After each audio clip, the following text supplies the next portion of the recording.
kasi napinanood itong YouTube ko. Lagi naman nakalike ako sa video yo ay Ate Aya ng Pamilya. Like ako. Alam ko, when po sasabihin, magsasalita na ako. Pero muna ay nakita po sa TikTok ay na sila po nadikit, sila Ella, Doc, and usually nagdikit sa whiteboard yung si Elaine. Ang mga kapatid yung Elaine may ipin.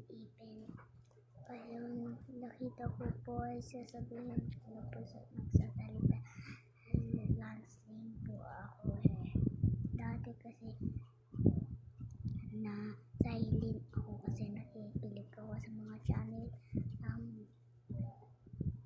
Kaya sana mapanood dito. Kuya yung kamay. Alam niyo na po pamalang ko. 7 na po ako.